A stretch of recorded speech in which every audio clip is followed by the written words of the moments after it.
ठेव के अस्पताल में 1 वर्ष के दौरान किए गए कार्यों और आगामी कार्यों को लेकर एसडीएम ठेव की अध्यक्षता में रोगी कल्याण समिति की बैठक का आयोजन किया गया, जिसमें विधायक राकेश सिंघा भी मौजूद रहे।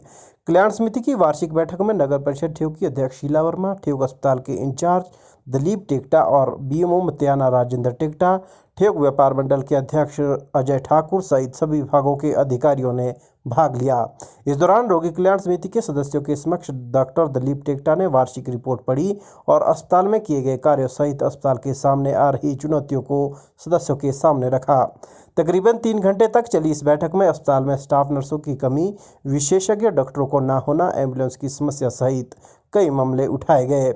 इस दौरान वित्तीय वर्ष में लिए गए 18,48,684 रुपये का बजट प्रस्तुत किया गया, जिसे सदस्यों ने मंजूरी दे दी। इसके तहत अस्पताल में कई सुविधाएं जुटाई जाएगी। साथ ही नए अस्पताल को लोकार्पण से पहले सीवरेज से जोड़ने और अस्पताल के लिए फायर ब्रिगेड की गाड़ी के जाने की व्यवस्था को लेकर भी चर्चा की गई। अस्पताल के अंदर होने वाले सभी टेस्ट और दवाइयों के मिलने को लेकर भी चर्चा की गई और अस्पताल में आने वाले रोगियों के वाहनों को पार करने की व्यवस्था पर एसडीएम ठेव ने उचित व्यवस्था करने का आश्वासन दिया। ठेव अस्पताल के एसएमओ दलीप टेक्टा ने कहा कि बैठक में 62 मुद्दों पर चर्चा की गई, जिसमें मुख्य रूप से अस्पताल के अंदर कैंटीन और स्वच्छ पेयजल के साथ 24 घंटे टेस्ट की सुविधा प्रदान करने पर हामी भरी गई है। उन्होंने कहा कि इस पर जल्द ही काम शुरू किया जाएगा। आज रोगी कल्याण समिति की वार्षिक बैठक थी, जिसमें एसडीएम साहब और एमएलए साहब ने शिरकत की और बाकी काफ़ी लोगों ने उसमें भाग लिया। और जो मेन मुद्दे रहे, हमारे पास जो बजट था लगभग 18,86,000 रुपये का बजट हमने पास किया। और मुद्दों के आधार पर बात करें तो हमने लगभग 62 मुद्दों पर 62 जो हमारे पॉइंट्स थे उनके ऊपर चर्चा की गई। कुछ मुद्दों पर डिस्कशन हुई और कुछ मुद्दे को पास करने के लिए गए। उनमें से जो पेशेंट के हित के लिए जो काम करने की बात की, उसमें सेफ ड्रिंकिंग वाटर, एक्वागार्ड की सप्लाई की बात है।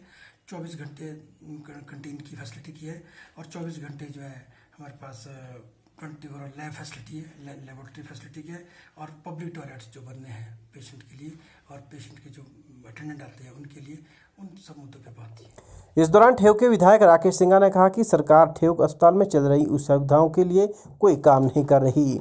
उन्होंने कहा कि अभी कोरोना के दौर चल रहा है और शिमला के अस्पतालों में इलाज करना सभी के लिए मुश्किल बना हुआ है, लेकिन ठेव शिमला का मुख्य द्वार है और यहाँ पर डॉक्टरों की कमी और स्टाफ नर्सों की बड़ी समस्या चल रही है। ऐसे में यहाँ लोग बड़े परेशान हैं। उन्होंने कहा कि बार बार अस्पताल से डिमांड की जाती है कि स्टाफ की नियुक्ति की जाए, लेकिन सरकार इस तरफ कोई ध्यान नहीं दे रही, जिससे जनता को भारी दिक्कतों का सामना करना पड़ रहा है। सरकार से ये उम्मीद की जाती थी कोविड-19 के चलते हुए ये जो महामारी आई है और इस महामारी के चलते हुए जो पूरा फोकस सरकार का होना चाहिए था वो इस सेवा पर होना चाहिए थी, जो स्वास्थ्य की सेवा। लेकिन हाल क्या है आपके?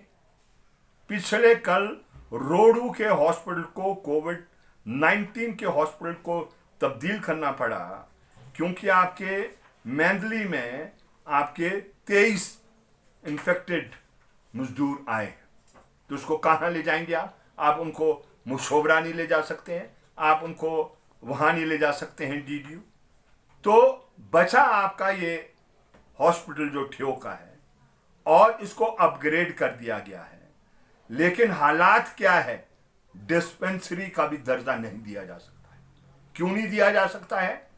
एक प्रोटोकॉल है और वो प्रोटोकॉल है 5 बिस्तर के पीछे 1 नर्स होगी और जो इमरजेंसी होगी 3 बिस्तर के पीछे 1 नर्स होगी।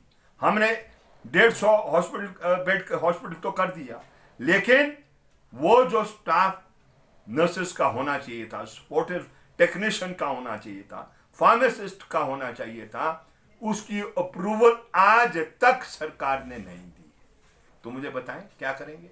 खुदा ना खास्ता कल को आग लग जाए इस हॉस्पिटल में, आपके पास एम्बुलेंस ले जाने तक क्या कहते हैं रास्ता नहीं है। आपका जो सीवरेज सिस्टम है वो क्या कहते हैं अभी तक तैयार आपने नहीं किया है। डॉक्टर अगर आप देखें जो बहुत जरूरी है ऑर्थोपेडिक्स का, वो आपका उपलब्ध नहीं है। गायनी का आप देखिए वो आपका उपलब्ध नहीं है। हर महीने के 9 मार्च को एग्जामिनेशन विमेन का किया जाता है, लेकिन हमारे पास विमेन डॉक्टर नहीं है। तो मुझे बताएं सरकार क्या कर रही है?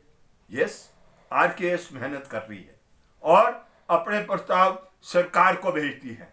सरकार उनके को कूड़ेदान में डालती है या क्या करती है ये हम कह नहीं सकते, लेकिन जिस तरीके से सरकार का रवैया और स्वास्थ्य केंद्र, ये जो स्वास्थ्य मंत्रालय है और जो स्वास्थ्य सचिव है, जो उनका रवैया होना चाहिए था, उस पर मैं टिप्पणी नहीं करना चाहता हूं, लेकिन ये ना समझे ये जो बुनियादी विषय है स्वास्थ्य के, इसका हल सरकार और सरकार के तंत्र को निकालना है और ये जो यहाँ का हॉस्पिटल है उसको पूरी प्राथमिकता देते हुए, क्योंकि अब ये फोकल हॉस्पिटल पूरे जिला का होने वाला